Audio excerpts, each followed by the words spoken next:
Khalid Ramadhan Tunda, wengi wajua kama kapteni wa Bongo Flava Tanzania Tundaman. Msiba huu ni wa ndugu yangu kabisa, kwa sababu ni mtu ambaye baada ya kutoa ngoma yake ya kwanza tu na mimi kufanya ngoma yangu ya kwanza, Mwalimu Abdul Bonga katuunganisha pamoja, tukafanya album pamoja na nyimbo zetu zimefika mbali, na nyimbo zetu zimewashawishi wasanii wengi wadogo kipindi hicho kuingia kwenye muziki pia. Kwa hiyo ni mtu ambaye niko na movement naye nyingi huko nyuma, japo kabla hajafariki tulikuwa tufanye kazi pamoja, lakini alikuwa bado familia yangu, ni bado ndugu yangu.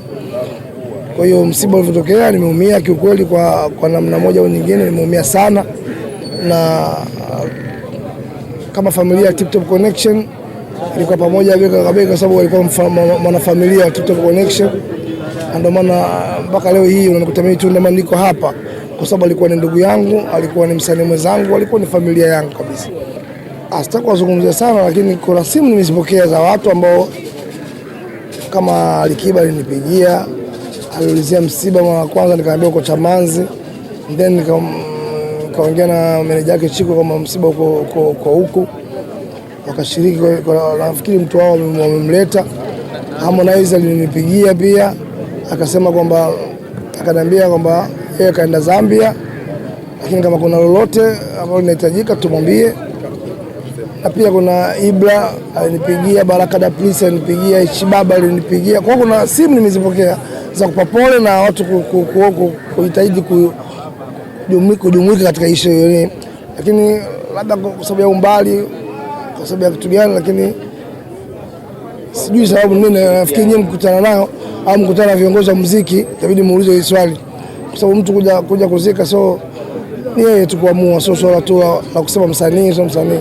Maana kuna watu wengine amekuja Bongo Movie amekuja Niva yeye swaimbi, lakini kwa sababu anajali, anajua nini maana ya kuzika na rafiki yake au ndugu yake, amekuja. Kwa hiyo ni mtu tu na mtu, kwa hiyo huwezi kumdiscuss mtu kwa nini hajaja au kwa nini kaja.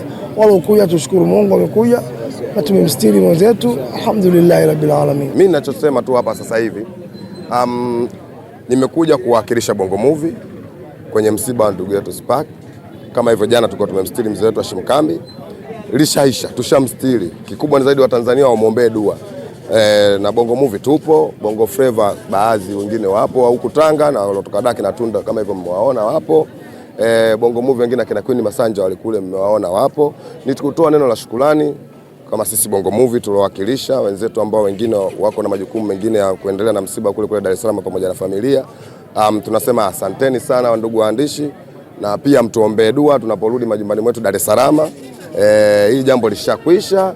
Kikubwa zaidi marehemu wote wawili waliofariki ni kuwaombea dua, hakuna kingine. Usisahau kusubscribe YouTube channel yetu MP Online TV.